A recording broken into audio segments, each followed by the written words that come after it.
Nous sommes toujours dans notre texte là, de Proverbe 30, 15 à 16. Aujourd'hui, notre message nous intitulons comme ceci: l'insatiabilité de la femme stérile. Nous disons l'insatiabilité de la femme stérile. Notre texte, nous sommes dans Proverbe 30. Proverbe 30, nous disons 15 à 16. La Bible déclare: la sangsue à 2 filles donne. 3 choses sont insatiables, 4 ne dit jamais assez. Le séjour des morts, ça nous en avions parlé le samedi passé. La deuxième dimension, c'est la femme stérile. Après, c'est la terre qui n'est pas rassasiée d'eau et le feu qui ne dit jamais assez. Je crois par la grâce de Dieu, je crois qu'on pourra terminer le deuxième concept, l'insatiabilité de la femme stérile. De quoi il s'agit, bien-aimé dans le Seigneur, de cette femme stérile, selon le discours de l'homme de Dieu Salomon? Comme nous le savons tous, la Bible dit ceci: Dieu parle une fois, le serviteur doit entendre 2 fois. Pour paraphraser, ce qui est écrit, c'est la lettre. Mais le message de Dieu, c'est l'esprit qui est caché derrière la lettre. Si nous nous arrêtons seulement à la lettre amène la mort. La prière élevée de mon cœur, que tout un chacun de nous, par la grâce du Seigneur, arrive à saisir le message spirituel qui est caché dans ce texte. Comme nous savons tous, c'est dans le livre de Proverbes. Comme on le sait très bien, un proverbe, c'est un message qui est codé. Donc de quelle femme il s'agit? Pour répondre à cette préoccupation, nous allons lire un texte, comme les Écritures le disent. La parole de Dieu s'interprète elle-même. Nous sommes dans Galates 4. Galates 4, c'est l'apôtre Paul qui est en train de parler. La Bible dit ceci, Galates 4, du verset 22 au verset 31, et nous allons aller aussi dans le chapitre 5, et nous lisons le premier verset. Il dit ceci: car il est écrit qu'Abraham eut 2 fils, un de la femme esclave et un de la femme libre. Mais celui de l'esclave naquit selon la chair, et celui de la femme libre naquit en vertu de la promesse. Ces choses sont allégoriques, car ces femmes sont 2 alliances. L'une du mont Sinaï enfantant pour la servitude, c'est Agar. Car Agar, c'est le mont Sinaï en Arabie, et correspond à la Jérusalem actuelle qui est dans la servitude avec ses enfants. Mais la Jérusalem d'en haut est libre, c'est notre mère, car il est écrit: réjouis-toi stérile, toi qui n'enfantes point, éclate et pousse de cris, toi qui n'as pas éprouvé les douleurs d'enfantement, car les enfants de la délaissée seront plus nombreux que les enfants de ceux qui étaient mariés. Pour vous, frères, comme Isaac, vous êtes les enfants de la promesse. Et de même qu'alors, celui qui était né selon la chair persécuté, celui qui était né selon l'esprit, ainsi en est-il encore maintenant. Mais que dit l'Écriture? Chasse l'esclave et son fils, car le fils de l'esclave n'héritera pas avec le fils de la femme libre. C'est pourquoi, frères, nous ne sommes pas enfants de l'esclave, mais de la femme libre. 5, le premier verset. C'est pour la liberté que Christ nous a franchis. Demeurez donc fermes et ne vous laissez pas mettre de nouveau sous le joug de la servitude. Donc, avec le texte que nous venons de lire, la Bible nous révèle que la Bible parle de 2 femmes particulières, à savoir Agar et Sarah. Et la Bible nous révèle que ces 2 femmes représentent 2 alliances. Amen. Donc la femme dans ce contexte révèle l'alliance, c'est-à-dire il y a une alliance stérile qui ne peut jamais enfanter la liberté par rapport au péché. Amen. C'est de cette femme dont il s'agit. Je ne sais pas si on se comprend. Donc le concept ici de femme, nous devons remplacer ça par le concept alliance. Amen. Donc la Bible nous révèle qu'il y a une alliance stérile. Et cette alliance, elle ne peut jamais se rassasier. De quoi il s'agit au juste? La femme stérile, ou c'est ce qu'on appelle en d'autres termes, la femme étrangère, c'est-à-dire l'alliance étrangère à Dieu. Cette alliance, comment est-ce qu'elle est inaugurée? cette alliance est inaugurée par le sang souillé qui est au-dedans de nous, que nos mamans nous transmettent. Je ne sais pas si tu comprends. Donc selon Dieu, il y a deux alliances. Et chaque alliance a comme base le sang. Et selon Dieu, il n'y a que deux sangs. Le sang souillé qui transmet le péché et le sang pur qui amène la liberté, le sang de Christ. Je ne sais pas si tu comprends un peu là. Donc nous disons que la femme stérile, c'est l'alliance stérile ne pouvant en aucune manière enfanter la liberté ou l'affranchissement par rapport au péché, c'est-à-dire par rapport à la mort. Je ne sais pas si tu comprends. C'est-à-dire, chaque être, quand il arrive ici sur la terre, sans le vouloir, il entre dans une alliance stérile. Et cette alliance ne peut jamais par elle-même enfanter la liberté par rapport au péché. Je ne sais pas si on se comprend. C'est là où, confirmant ce concept, l'homme de Dieu, Ésaïe, il dit ceci, dans Ésaïe 52, le verset 3, la Bible déclare. Ésaïe 52, verset 3, la Bible nous révèle ceci. Ésaïe 52, verset 3, la Bible déclare. Car ainsi parle l'Éternel. C'est gratuitement que vous avez été vendus et ce n'est pas à prix d'argent que vous serez rachetés. C'est-à-dire, chaque enfant quand il naît sur la terre, sans le vouloir, il est vendu gratuitement au péché. Et c'est ce concept que la Bible appelle l'alliance stérile qui ne peut jamais enfanter la liberté par rapport au péché. Donc, tous, en naissant sur la terre, nous naissons vendus au péché, nous entrons sans le vouloir dans cette alliance stérile. C'est pour cela que David, révélant son cas, il dit ceci, « Ma mère m'a conçu dans le péché, j'ai été enfanté dans l'iniquité. » Et Romains, et l'apôtre Paul, dans l'épître qu'il a adressé aux Romains, on va lire un texte qui confirme ce concept. Nous sommes dans Romains 8. Romains 8, 6 à 8, la Bible dit ceci. Romains 8, 6 à 8, la Bible déclare. Et l'affection de la chair, c'est la mort. Tandis que l'affection de l'esprit, c'est la vie et la paix. Donc quand nous arrivons sur la terre, nous entrons dans l'alliance charnelle. Et cette alliance, elle donne droit à la mort sur nous. Et le verset 7, il dit, car l'affection de la chair est inimitié contre Dieu, parce qu'elle ne se soumet pas à la loi de Dieu et qu'elle ne peut même pas. Or, ceux qui vivent selon la chair ne sauraient plaire à Dieu. Je ne sais pas si je comprends. Mais nous allons voir un peu un texte qui fait une description prophétique de cette femme stérile ou de cette alliance stérile et la vision du trône sur cette femme stérile. Je ne sais pas si tu comprends. Quelle est la vision de Dieu sur cette alliance stérile, cette alliance étrangère à Dieu? Pour cela, nous sommes dans le livre de Ecclésiaste 7, 24 à 26. Ecclésiaste 7, 24 à 26, la Bible déclare. Ce qui est loin, ce qui est profond, qui peut l'atteindre? Je me suis appliqué dans mon cœur à connaître, à sonder et à chercher la sagesse et la raison des choses, et à connaître la folie de la méchanceté et la stupidité de la sottise.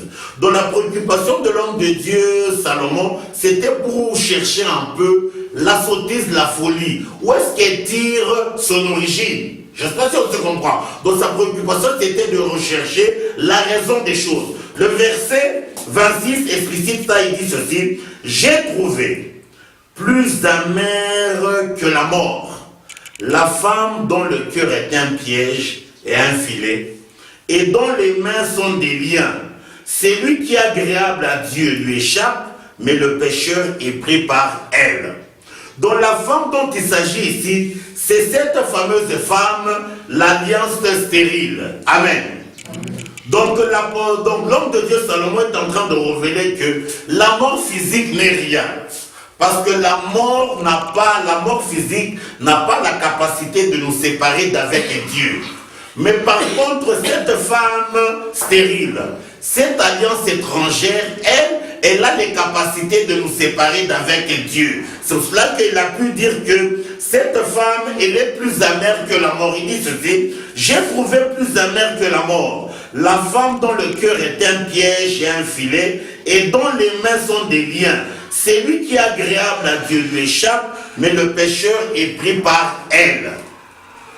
Comme nous l'avions dit, la femme ici, c'est l'alliance étrangère à Dieu, dont la base est notre sang souillé. J'espère que tu comprends. La volonté de Dieu est que c'est lui qui est agréable à Dieu, il s'extirpe de cette alliance qui ne peut jamais se rassasier par elle-même. Donc, nous disons qu'il y a une alliance stérile qui ne peut jamais se remplir. Elle est là pour recevoir tous les humains quand nous arrivons sur la terre. La volonté de Dieu est que nous soyons agréables à Dieu pour que nous puissions nous extirper de cette alliance stérile. Je ne sais pas si on se comprend un peu là. Et cette femme est encore décrite pour qu'on comprenne bien le concept qui est trop important. Nous allons aller aussi dans le livre de Proverbes 7.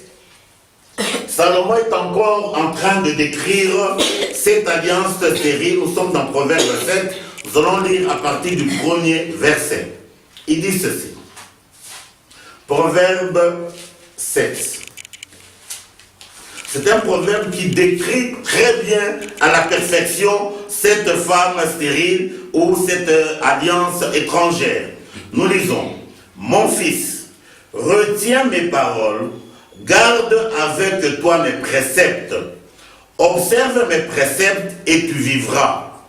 Garde mes enseignements comme la prunelle de tes yeux, lis-les sur tes doigts, écris-les sur la table de ton cœur.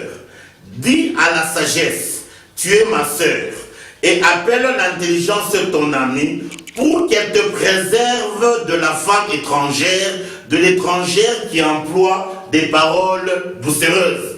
Dans la femme étrangère dont l'Écriture parle ici, c'est ça le concept de l'alliance étrangère à Dieu. Amen. Dans la volonté de Dieu est que tout un chacun de nous cherche la sagesse, demande à la sagesse pour que la sagesse soit son amie et demande à l'intelligence pour que l'intelligence soit sa sœur. Il n'y a que la sagesse et l'intelligence qui ont la capacité de nous préserver de cette alliance étrangère qui nous met directement en contact avec la seconde mort. J'espère que tu comprends. Donc l'élément clé, l'unique élément qui a la capacité de nous préserver de cette femme, ce n'est que la sagesse et l'intelligence des dieux. La sagesse et l'intelligence des dieux, c'est quoi au juste et où est-ce que nous pouvons la trouver? Quand vous allez dans le livre de Job, vous allez prendre compte que le livre de Job, dans son chapitre 28, est en train de révéler que la sagesse et l'intelligence ne se retrouvent pas sur la terre des humains, elle est seulement auprès des dieux. Mais nous allons voir un texte qui va un peu nous expliquer un peu à la perfection la sagesse et l'intelligence, c'est quoi au juste? Nous sommes dans le livre de Deutéronome. Parce que comme nous l'avions dit, l'unique élément qui peut faire que nous puissions nous échapper de cette alliance étrangère, il n'y a que la sagesse et l'intelligence, comme Salomon a dit, appelle la sagesse ta sœur et l'intelligence ton ami pour qu'elle te préserve de la femme étrangère. Et la femme étrangère, c'est ça, cette alliance étrangère dont le cœur est un piège et un filet et dont les mains sont des liens. Il n'y a que celui qui est agréable à Dieu qui peut lui échapper, mais le pécheur est pris par elle. Nous sommes dans Deutéronome, le chapitre 4. Nous lisons à partir du verset 4 et au verset 7. La Bible déclare, « Et vous, qui vous êtes attachés à l'Éternel votre Dieu, vous êtes aujourd'hui tous vivants. Voici, je vous ai enseigné des lois et des ordonnances, comme l'Éternel mon Dieu me l'a commandé, afin que vous les mettiez en pratique dans le pays dont vous allez prendre possession. Vous les observerez et vous les mettrez en pratique, car ça sera là votre sagesse et votre intelligence aux yeux des peuples qui entendront parler de toutes ces lois et de toutes ces lois et qui diront, cette grande nation, c'est un peuple absolument sage et intelligent. Donc la Bible nous révèle ici que la sagesse et l'intelligence n'est autre que la parole de Dieu. C'est pour cela que quand nous rentrons dans le texte que nous venons de lire, la Bible exhorte le jeune homme à ce qu'il puisse lier la loi de Dieu sur ses doigts, ainsi que qu'il puisse les graver sur son cœur. Ça veut dire au juste quoi? Cela ne veut pas dire qu'en marchant, nous allons marcher avec des versets au doigt. Qu'est-ce que cela veut dire? C'est-à-dire le doigt ou la main, c'est un organe qui nous sert à agir. Qu'est-ce que la Bible veut dire par là? Donc quand on est enfant de Dieu, quand on est dans la sagesse et dans l'intelligence, chaque fois qu'on aura à poser un acte, qu'on lise d'abord la loi de Dieu. Amen. J'espère que tu comprends. Donc chaque fois qu'on aura posé une action, c'est-à-dire comme c'est la main qui agit, il faut qu'il y ait la loi de Dieu sur nos doigts. Amen. Et la dimension encore qui est encore beaucoup plus grande, c'est que cette loi peut être gravée au cœur. Bien aimé dans le Seigneur, tout ce que nous posons comme action, la racine, nous la tirons du cœur. Amen. Si au cœur, la parole est gravée, tout ce qu'on aura à faire ne pourrait être fait que selon la sagesse et l'intelligence de Dieu. J'espère que tu comprends. C'est là que nous sommes toujours dans Proverbe là, 7. L'écriture continue et dit ceci. Il dit ceci. J'étais à la fenêtre de ma maison et je regardais à travers mon treillis. J'aperçus parmi les stupides et je regardais parmi les jeunes gens un garçon dépourvu de sens. Il passait dans la rue, près de l'angle où se tenait une de ces étrangères, et qui se dirigeait lentement du côté de sa demeure. C'était au crépuscule pendant la soirée, au milieu de la nuit et de l'obscurité. Et voici, il fut abordé par une femme ayant la mise d'une prostituée et la ruse dans son cœur. Donc la femme dont la Bible parle ici, c'est la même qui est décrite dans Ecclésiaste que nous venons de lire. On nous dit que c'est une prostituée qui a la ruse dans son cœur. La prostitution, c'est par rapport à quoi? C'est par rapport à Dieu. J'espère que tu comprends. Et le jeune garçon dont Dieu parle ici, c'est une illustration qui parle de nos esprits. Amen. Je crois qu'il y a un point important, peut-être que je ne l'ai pas dit. La femme étrangère au juste, c'est quoi au juste pour nous aujourd'hui? La femme étrangère n'est autre que le sang souillé qui circule dans nos veines. Amen. Dans la base, et c'est le sang qui marque nos sentiments. La volonté de Dieu est que tout un chacun soit à l'écart des sentiments qui sont régis par le sang souillé, pour qu'au-dedans de nous, qu'il y ait les sentiments qui sont régis par le sang de Christ. J'espère que tu comprends. Alors il continue, dit ceci. Elle était bruyante et rutive, ses pieds ne restaient point dans sa maison, tantôt dans la rue, tantôt sur les places et près de tous les hommes, et elle était aux aguets. Elle le saisit, elle l'embrassa, et d'un air effronté lui dit, je devais un sacrifice d'action de grâce, aujourd'hui j'ai accompli mes vœux. C'est pourquoi je suis sorti au-devant de toi pour te chercher et je t'ai trouvé. J'ai orné mon lit de couverture des tapis du fil de l'Égypte. Et l'Égypte, ça marque l'élément qui est opposé à Dieu. Et il dit, j'ai parfumé ma couche de myrrhe et d'aloès et de cinnamon. Viens, enivrons-nous d'amour jusqu'au matin, livrons-nous joyeusement la volupté, car mon mari n'est pas à la maison, il est parti pour un voyage lointain. Il a pris avec lui le sac de l'argent, il ne reviendra à la maison qu'à la nouvelle lune. Elle le séduisit à force de paroles, elle l'entraîna par ses lèvres doucereuses, elle se mit tout à coup à la suivre, comme le bœuf qui va à la boucherie, comme un fou qu'on lit pour le châtier, jusqu'à ce qu'une flèche lui perce le foie, comme l'oiseau qui se précipite dans le filet, sans savoir que c'est au prix de sa vie.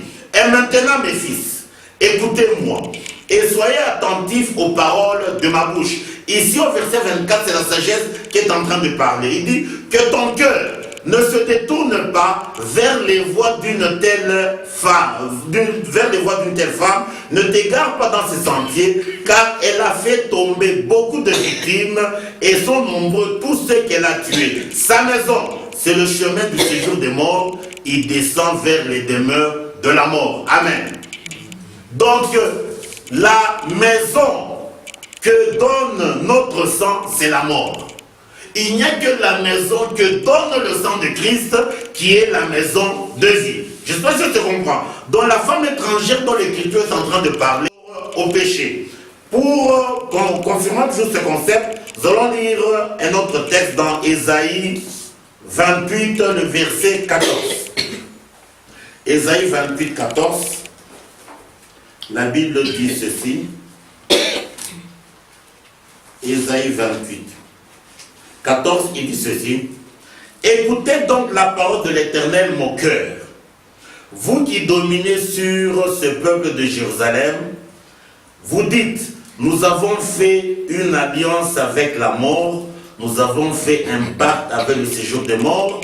Quand le fléau débordé passera, il ne nous atteindra pas, car nous avons la fausseté pour abri et le mensonge, et nous avons la fausseté pour refuge et le mensonge pour abri. Bien aimé dans le Seigneur, la Bible nous parle ici d'un pacte avec le séjour des morts.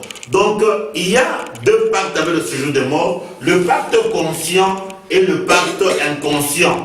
Le pacte inconscient, c'est là où nous entrons, quand tous nous entrons dans cette existence. Le pacte conscient, c'est quand quelqu'un va faire les fétiches par lui-même. Je ne sais pas si on se comprend. Je ne sais pas si on se comprend. Donc, il y a un pacte inconscient, c'est-à-dire, chaque enfant, quand il arrive sur la terre, comme la Bible le dit, tous ils meurent en Adam. La volonté de Dieu est que nous puissions nous séparer d'avec l'héritage du premier Adam pour que nous puissions entrer dans l'héritage du second Adam.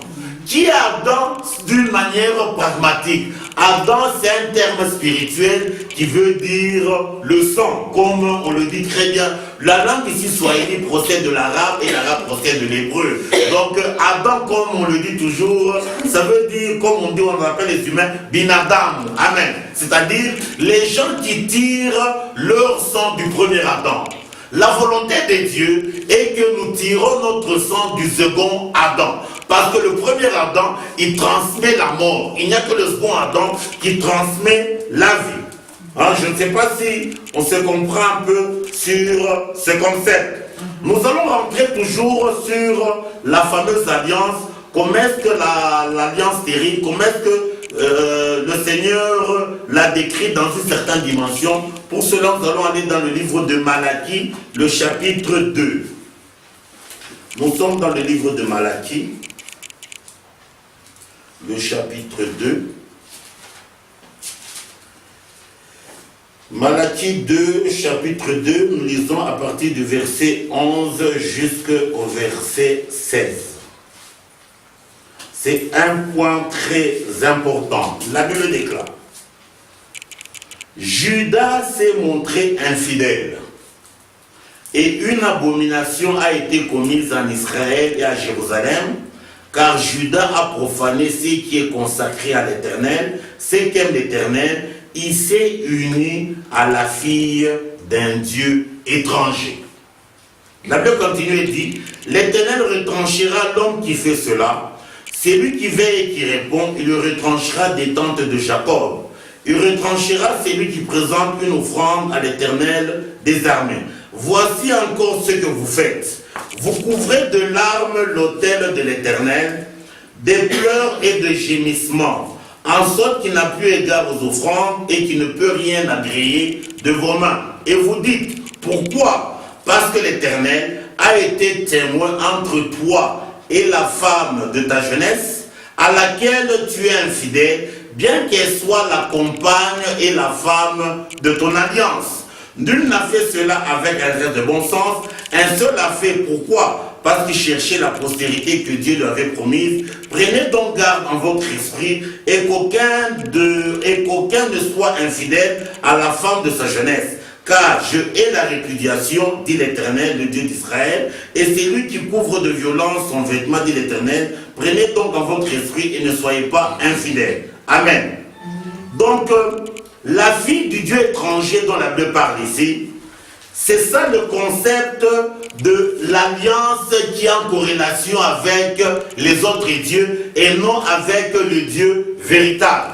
Je sais pas si je comprends. Maintenant, quand nous allons au verset 14, la Bible dit ceci, et vous dites pourquoi? Parce que l'Éternel a été l'Éternel a été témoin entre toi et la femme de ta jeunesse, à laquelle tu es infidèle, bien qu'elle soit la compagne et la femme de ton alliance. De quoi la Bible parle ici? Parce que beaucoup de gens, ils croient que le texte ici a à voir avec le mariage de la terre. Cela ne veut pas dire que Dieu nous autorise à ce qu'on soit infidèle à nos femmes, non. Mais de quoi Dieu parle ici? Amen. Il faut que nous puissions bien comprendre. Pour comprendre ce concept, on va aller dans le livre de Jérémie 2. Amen. Pour voir de quoi est-ce que Dieu parle. Nous sommes dans le livre de Jérémie 2, nous lisons du premier verset au verset 3.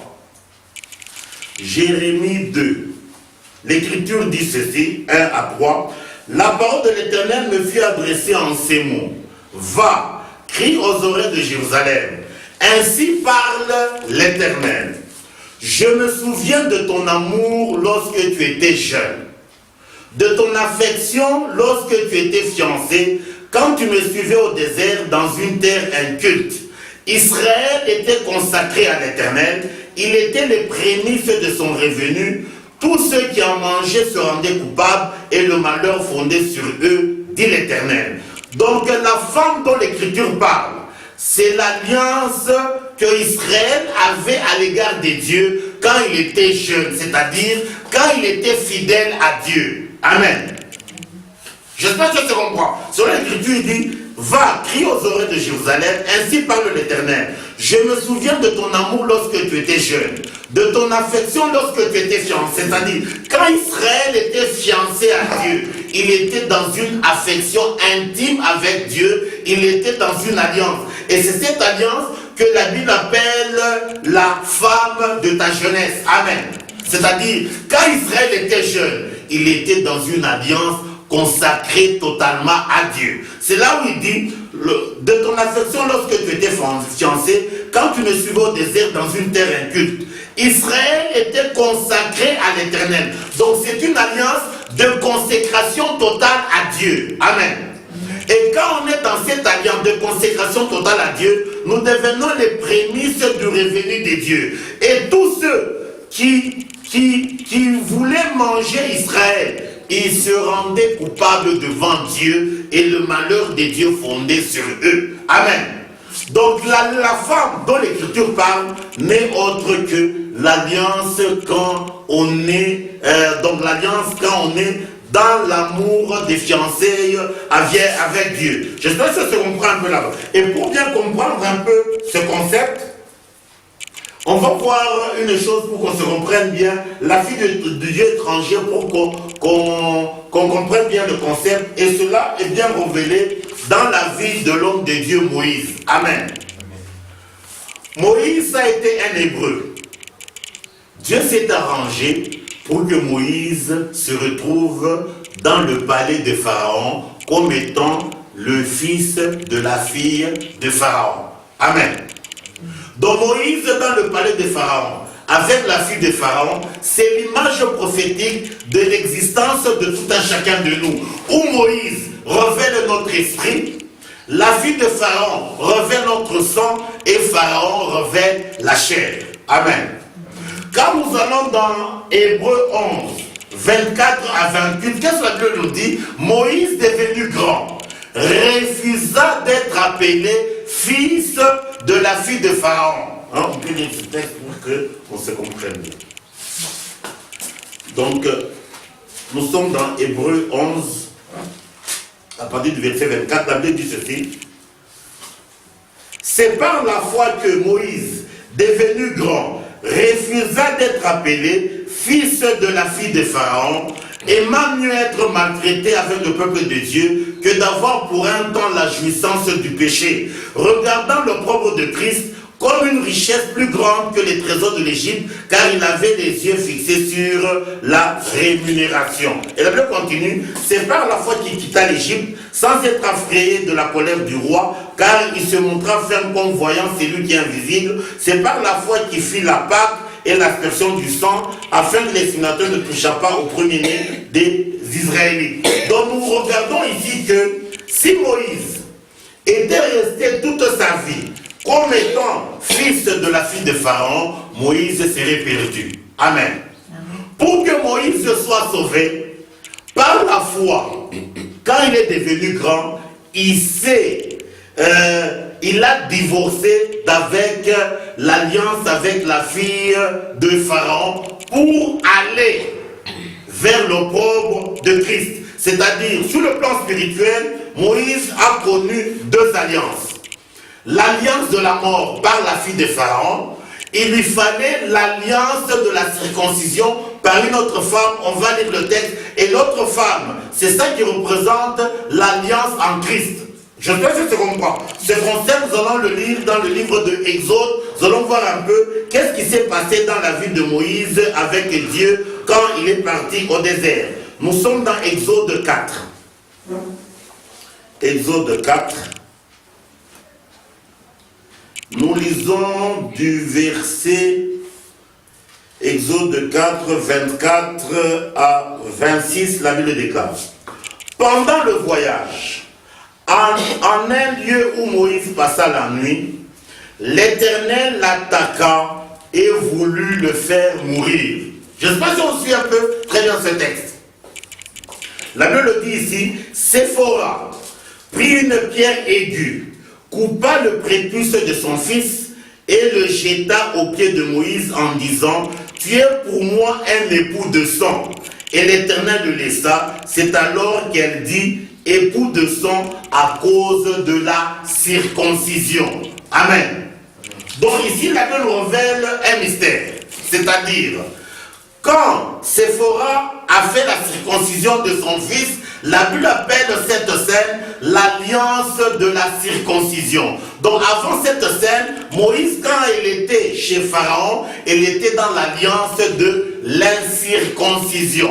J'espère que tu comprends.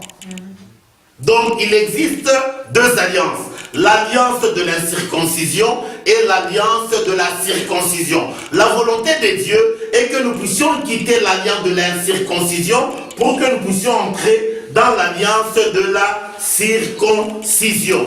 Je ne sais pas si on se comprend un peu dans ce que nous sommes en train de dire.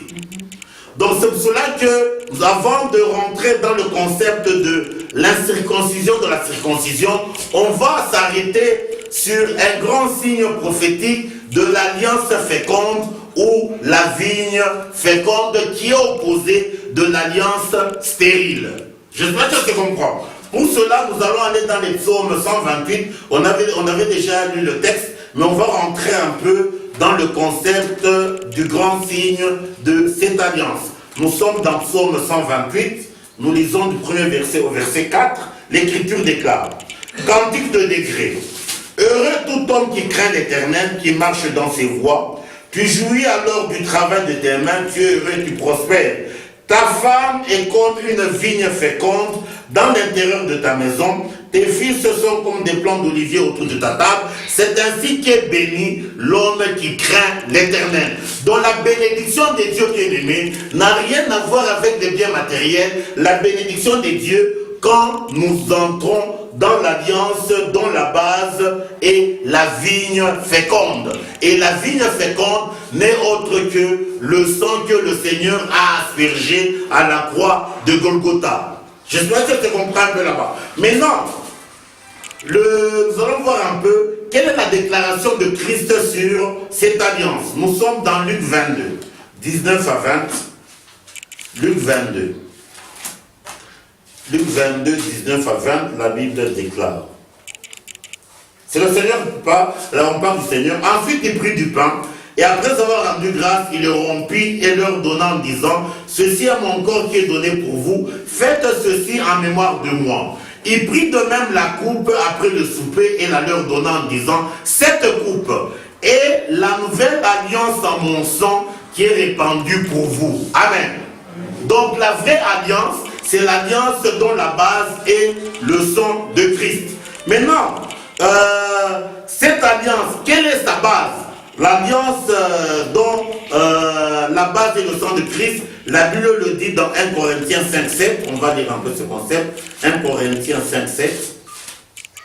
1 Corinthiens 5,7, la Bible dit ceci. Faites disparaître le vieux levain, afin que vous soyez une pâte nouvelle, puisque vous êtes sans levain, car Christ notre Pâque a été immolé. Donc l'alliance du Seigneur a comme base la Pâque de Dieu, et la Pâque de Dieu c'est ça Christ. Maintenant quand nous rentrons à la Pâque du Seigneur, la Pâque du Seigneur, quand vous rentrez dans Exode 12, le verset 6, Exode 12, le verset 6, la Pâque, Dieu ne l'a pas arrêtée n'importe quand. La Pâque du Seigneur, le jour qui a été arrêté par la Pâque, c'est le 14e jour du mois de Nissan. Et nous disons que le signe de l'alliance féconde, c'est le concept 14. Le concept revêt de quoi bien aimé dans le Seigneur. Le concept 14, il est révélé dans ce que nous allons voir. On va voir un texte dans Matthieu pour voir un peu le concept 14 et revêt quoi. Matthieu chapitre 1er, nous lisons le verset 17. Il y a donc en tout 14 générations depuis Abraham jusqu'à David, 14 générations depuis David jusqu'à la déportation en Babylone, et 14 générations depuis la déportation en Babylone jusqu'à Christ. Donc quand nous voyons Abraham et David, Abraham il a eu l'alliance sur le plan embryonnaire, mais cette alliance elle a eu sa maturité avec David. Quand nous rentrons à la déportation avec Ézéchiel, qui a eu la vision de la vallée des ossements, cette alliance, elle a eu sa maturité avec Christ. Donc nous disons que le concept 14 révèle la maturité de l'alliance. Amen. Donc l'alliance nouvelle que nous avons en Jésus, ça doit être une alliance mature. Et la preuve de la maturité de cette alliance, c'est le concept 14 qui révèle la fécondité. Amen. C'est pour cela que, vous le savez très bien, c'est pour cela que dans la vie d'une femme, Dieu s'est arrangé pour que la sommité de la fécondité soit le 14e jour. C'est une symbolique pour marquer que l'alliance que nous avons avec Dieu, elle doit être mature, pas seulement d'être mature, elle doit être aussi féconde. C'est pour cela que Jean-Baptiste, quand il a vu les pharisiens venir à son baptême, qu'est-ce qu'il leur a dit? Race des vipères, qui vous a appris à fuir la colère à venir? Produisez donc du fruit digne de la repentance. Et le Seigneur ajoute, tout sarment attaché à moi, qui ne porte pas du fruit, sera coupé et jeté au feu. Donc si nous nous disons que nous sommes dans l'alliance avec le Seigneur, il faut que cette alliance, l'alliance avec le Seigneur, doit être mature.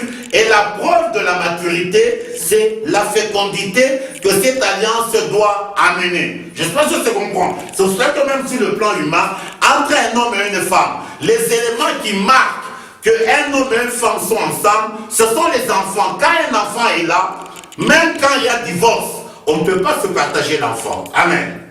C'est une symbolique aussi qui marque entre nous et Dieu. Il faut qu'il y ait le fruit qui procède de Dieu, qui nous donne la semence. Quand vous lisez dans le livre de Jérémie, quelque part, on peut le lire, c'est quand même très important. Jérémie 5.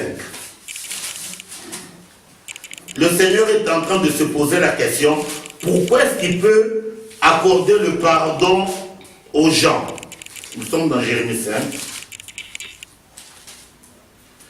Jérémie 5, verset 7, la Bible dit ceci. Pourquoi te pardonnerai-je? C'est Dieu qui parle. Pourquoi te pardonnerai-je? Tes enfants m'ont abandonné et ils jurent par des dieux qui n'existent pas. J'ai reçu leur serment, ils se livrent à l'adultère, ils sont en foule dans la maison de la prostituée. La prostituée dont on parle ici, c'est ça l'alliance stérile dont la base est le sang souillé. Donc Dieu est en train de se poser la question, pourquoi il va nous pardonner? Qu'est-ce qu'il dit? Les enfants que nous enfantons n'ont rien à voir avec lui, Dieu, qui est l'époux. Amen. Dans la propos que Dieu nous pardonne, il faut que, au-dedans de nous, les enfants qu'on enfante à Dieu, les enfants dont on parle, c'est quoi? Ça n'a rien à voir avec les enfants sur le plan humain, c'est-à-dire les actes qu'on aura à poser. C'est quand les Écritures disent, tes enfants m'ont abandonné, c'est-à-dire tout ce qu'on pose comme acte, tout ce qu'on réalise comme œuvre, ça n'a rien à voir avec la sémence des dieux qui est la parole. La Bible dit, ils jurent par des dieux qui n'existent pas alors que j'ai reçu leur serment. Je ne sais pas si on se comprend un peu jusque-là. Donc la volonté de Dieu est que nous puissions quitter l'alliance stérile dans laquelle nous entrons sans le vouloir. Donc tout un chacun de nous, quand il arrive sur cette terre, il entre dans l'alliance adamique. Amen. Et l'alliance adamique, c'est l'alliance de la mort, l'alliance du péché. La volonté de Dieu est que nous puissions quitter cette alliance pour que nous puissions rentrer dans l'alliance du second Adam. Parce que le premier Adam, il est terrestre, le second, il va chercher les félicités, ce n'est qu'au ciel, et il n'y a que le second Adam qui est céleste. Je ne sais pas si on se comprend un peu là-bas. Maintenant, nous allons voir un peu la corrélation entre les différents concepts en rapport avec l'alliance. Nous disons qu'il existe deux alliances. L'alliance de la mort et l'alliance de la vie. L'alliance de la mort, c'est ça qui est symbolisé par la femme stérile.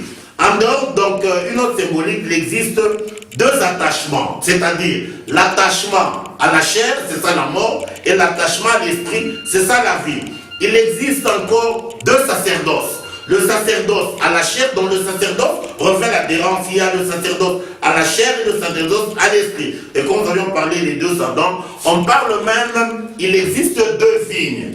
La vigne des dieux et la vigne étrangère. La vigne des dieux, c'est le sang que le Seigneur a donné. Par contre, la vigne étrangère, c'est ça qui est représenté par nos sangs souillés. Ce concept concernant la vigne, je crois qu'il faut qu'on le lise, c'est quand même très important. Nous sommes dans Deutéronome 32, où Moïse est en train de révéler les deux types de vignes qui existent. Nous sommes dans Deutéronome 32, nous lisons à partir du verset 29. La Bible déclare: s'ils étaient sages, voici ce qu'ils comprendraient, ils penseraient à ce qui leur arrivera. Comment un seul en poursuivrait-il 1000 et deux en mettrait-il 10 000 en fuite, si leur rocher ne les avait pas vendus, si l'Éternel ne les avait pas livrés? Car leur rocher n'est pas comme notre rocher, nos ennemis en sont juges. Ici, Moïse est en train de montrer le rocher d'Israël et le rocher des nations, que le rocher d'Israël, c'est l'Éternel Dieu qui n'a rien à voir avec le rocher des nations. Les versets qui suivent disent ceci: mais leur vigne est du plan de Sodome et du terroir de Gomorre. Leurs raisins sont des raisins empoisonnés. Leurs grappes sont amères, leur vin, c'est le venin des serpents, le poison cruel des aspics. Donc la vigne dont l'Écriture parle ici, la vigne étrangère à Israël, c'est le sang souillé. Par contre, la vigne des dieux, c'est le sang de Christ. C'est ça, quand nous lisons dans l'évangile de Jean, le Seigneur est en train de dire que son Père, il est le vigneron, et que lui, Jésus, il est le vrai cep. Je ne sais pas si tu comprends. Donc il existe deux vignes, la vigne des nations et la vigne d'Israël. La vigne des nations, c'est notre sang souillé qui scelle notre mort. La volonté de Dieu est que nous puissions quitter la vigne des nations pour que nous puissions adhérer à la vigne d'Israël, comme Naboth l'a dit, quand il avait sa vigne, qui s'est Akab a réclamé pour que Naboth lui donne la vigne. Naboth a dit: je ne peux pas te donner la vigne, l'héritage de mes pères, et que Dieu me traite dans toute sa rigueur. Bien aimé dans le Seigneur, la volonté de Dieu est que nous puissions réellement rester attachés à la vigne du Seigneur. Et la vigne du Seigneur, c'est l'élément qui donne le sang qui a été aspergé à la croix. Et nous disons que les deux alliances donnent naissance aussi à deux lois. Quelle loi? Nous allons lire ce texte. Romains 8. Romains 8, le verset 2, la Bible déclare: en effet, la loi de l'esprit de vie en Jésus-Christ m'a affranchi de la loi du péché et de la mort. Amen. Donc il existe deux lois. La loi du péché et de la mort, c'est la loi dans laquelle nous entrons quand nous arrivons sur la terre.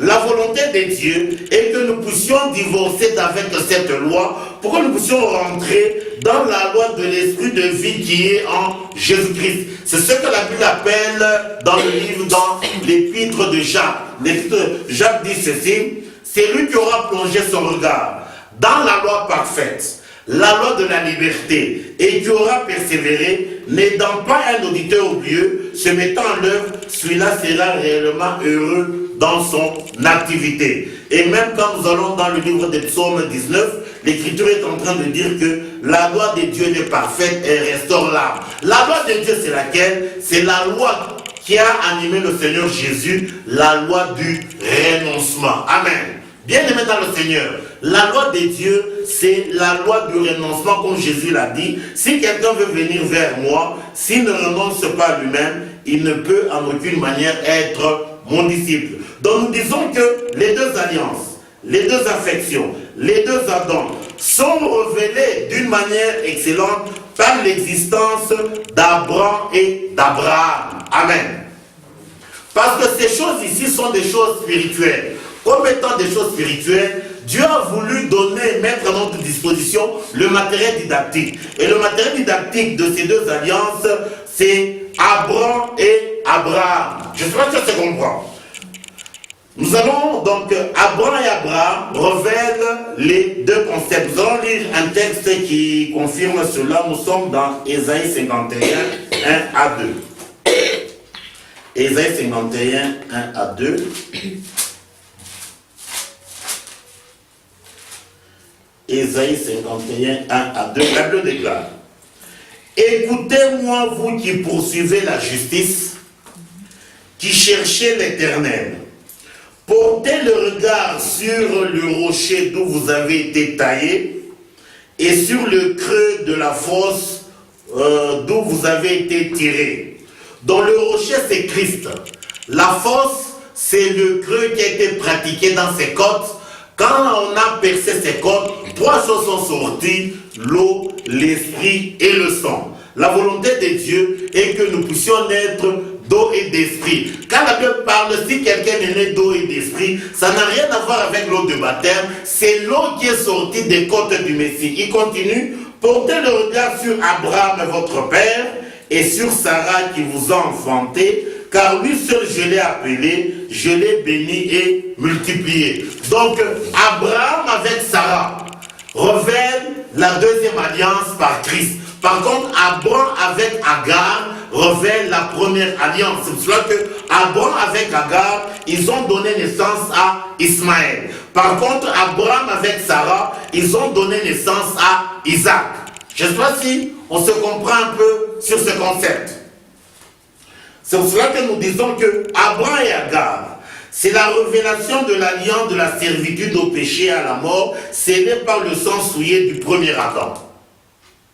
Je ne sais pas si on se comprend. Donc, ce que a été Abraham et avec Agar, en donnant naissance à Ismaël, c'est ça notre naissance physique sur la terre. Donc, tous nous naissons comme Ismaël. Nous naissons tous comme un âne sauvage vendu, asservi à porter le péché.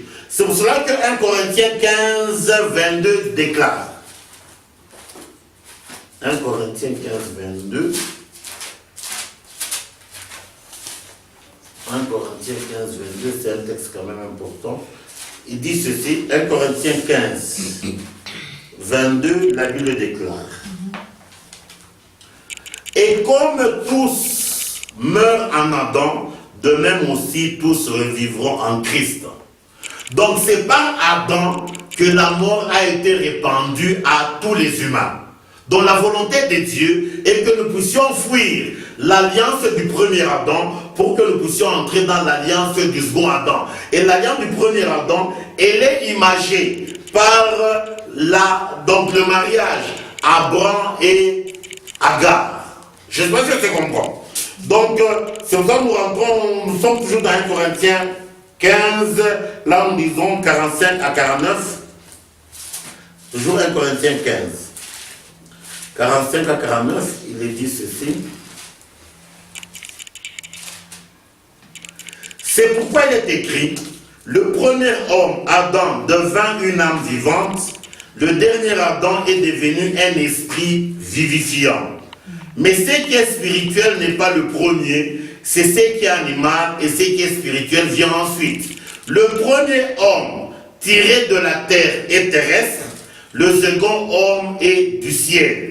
Tel est le terrestre, tels sont aussi les terrestres. Tel est le céleste, tels sont aussi les célestes. Donc la volonté de Dieu, bien-aimé dans le Seigneur, est que nous cessions d'être des terrestres, que nous devenions des célestes. comme nous l'avions dit dans une écriture, je crois que c'est Apocalypse 12, 12, il est dit ceci, réjouissez-vous cieux et habitants des cieux, malheur à la terre et aux habitants de la terre, parce que l'accusateur est précipité vers vous, animé d'une grande colère, sachant qu'il lui reste très peu de temps. Donc nous disons que le premier Adam, il est terrestre. La terre, c'est quoi? Nous l'avons dit tantôt, la terre n'est que deux choses, la terreur et les enterrements. Amen. Tout ce qu'il y a comme festin de la terre, c'est de l'illusion. Amen.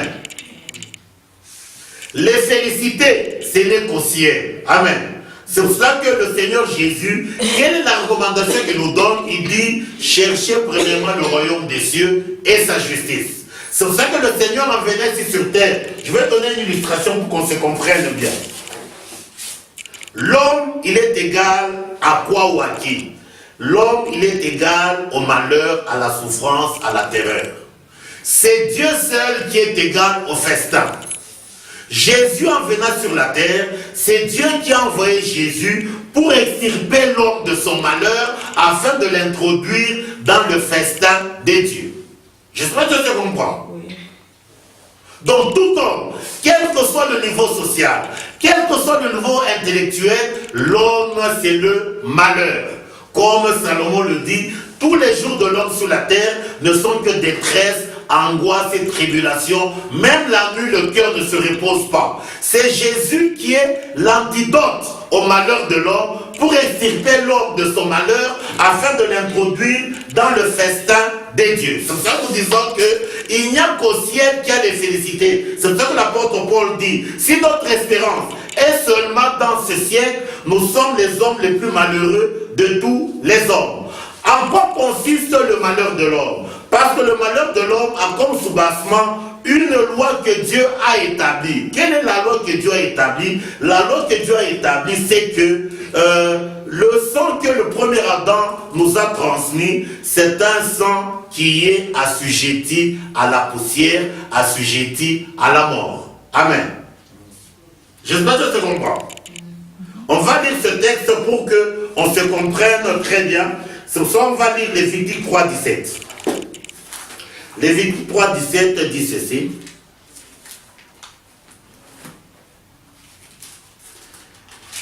Lévitique 3, 17, la Bible dit ceci. C'est ici une loi perpétuelle pour vos descendants dans tous les lieux où vous habiterez. Vous ne mangerez ni graisse ni sang. Bien-aimé, la loi que Dieu a donnée ici, ça n'a rien à voir avec la lettre. C'est un discours spirituel comme Paul le dit, la loi de Dieu, elle est spirituelle. C'est-à-dire quoi? À qui Dieu s'adresse ici? Dieu s'adresse à nos esprits. C'est que nos esprits ne peuvent jamais s'abreuver de notre sang qui renferme en son sang le venin. Amen. Mais par contre, nos esprits doivent s'abreuver du sang de Christ qui renferme en son sang la vie. Amen. Selon l'Écriture dit, ce que nous devons manger, comme Christ a dit, si quelqu'un ne mange ma chair et ne boit mon sang, il n'a pas la vie. Donc le vrai breuvage, c'est le sang de Christ. Nous allons aussi dans Lévitique 17, là on nous révèle la loi ou la Torah de Dieu sur le sang, le premier sang. Nous sommes dans Lévitique 17. Il est dit ceci, nous commençons à partir du verset 10, l'Écriture déclare, jusqu'au verset 14, si un homme de la maison d'Israël ou des étrangers qui séjournent au milieu d'eux mange du sang d'une espèce quelconque, je tournerai ma face contre celui qui mange le sang, je le retrancherai du milieu de son peuple. Car l'âme de la chair est dans le sang, je vous l'ai donné sur l'autel, afin qu'il serve d'expiation pour vos âmes, car c'est par l'âme que le sang fait l'expiation. C'est pourquoi j'ai dit aux enfants d'Israël, personne d'entre vous ne mangera du sang, et l'étranger qui séjourne au milieu de vous ne mangera pas du sang. Si quelqu'un des enfants d'Israël ou des étrangers qui séjournent au milieu d'eux prend à la chasse un animal, un oiseau qui se mange, il versera le sang et le couvrira de poussière. Donc la loi que Dieu a établie, que quand quelqu'un va en chasse, il attrape un animal ou un oiseau, il ne peut pas manger le sang. Il doit prendre ce sang, le verser. Après l'avoir versé, il doit prendre la poussière, couvrir ce sang. Donc cette cérémonie, c'est une cérémonie prophétique qui révèle quoi? Tout donc le sang là-bas qui est couvert par la poussière, ça montre que c'est le sang qui est assujetti à la poussière. La poussière, c'est la mort. Par contre, quand vous allez dans Job 16, où Job révèle Christ, la Bible est en train de dire « Ô terre, ne couvre pas mon sang ». C'est-à-dire, il n'y a que le sang de Christ qui a la victoire sur la terre, sur la poussière. J'espère que je comprends. Donc la volonté de Dieu est que nous puissions fuir le sang qui est assujetti à la mort pour que nous puissions fonctionner avec le sang qui est vainqueur de la mort. C'est pour cela que Philippiens dit « Ayez en vous les sentiments qui étaient en Christ, lequel existe en forme de Dieu, il n'a pas cherché comme une proie à arracher d'être l'égal de Dieu, mais il s'est humilié lui-même jusqu'à la mort honteuse, la mort de la croix. Puisqu'il s'est humilié, un nom supérieur lui a été donné afin qu'au nom du Seigneur, tout genou fléchisse. » Donc nous disons que la première alliance, qui est l'alliance stérile, qui est représentée par la fameuse forme dont nous avons parlé, le scellement, c'est la naissance de la chair et du sang. Je pense que c'est comprendre. Donc, Agar avec Abraham, tu as enfanté Ismaël, revêt cette alliance. Par contre, Abraham et Sarah, qui enfantent Isaac, revêt la deuxième alliance. C'est pour cela que, je ne sais pas si... Arrêtez. Aujourd'hui, parce que j'ai l'impression que ça ne passe pas pour beaucoup.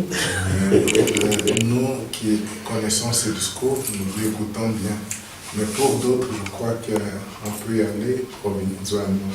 En fait, l'enseignement de l'Ancien se résume à la première naissance et à la seconde naissance. C'est ça le résumé. La première naissance, c'est la naissance de la maternité, où nous recevons le sang qui est souillé. Et ce sang souillé fait en sorte que nous soyons dominés par la poussière, par les mauvaises œuvres des ténèbres. Et on ne se rend même pas conscient qu'on est dominé. C'est là que l'Ancien dit qu'il y a des alliances conscientes et des alliances inconscientes. Inconscientes, dès que tu entres dans ce monde, tu es dominé par le mal. Et tu aimes même le mal, parce que ça fait partie de ta nature. Ça, c'est la première alliance. La seconde alliance, l'Ancien s'est attelé à montrer l'importance de cette alliance qui nous sauve de la mort. Qui nous sauve de la première alliance, qui est la mort. Et c'est là, l'élément, il a montré plusieurs exemples. Tous ces exemples se résument en quoi? Fuyons la première. Et quand je venais ici, j'entendais une voix qui me disait, la parole de Dieu est riche et puissante. Elle est riche et puissante, pourquoi? Parce qu'elle nous libère de la première alliance pour nous faire entrer dans la seconde alliance. Et ce sont des notions qu'on essaie de nous cacher. Nous ne devons pas avoir du repos tant que nous sommes dans l'ancienne alliance. Nous devons prier avec ferveur. Seigneur, révèle-nous ta parole. Révèle-nous ta parole. Et je ne fais qu'insister. Parce que vous savez, il y a des gens qui ont fait beaucoup de choses mauvaises. Vous vous retrouvez avec 3 personnes à la croix. Il y a le Seigneur au milieu, il y a un à gauche et l'autre à droite. L'autre a vu la nouvelle alliance, mais l'autre est resté dans la première alliance. Il voulait jouir de la terre, il voulait jouir de la puissance de la mort.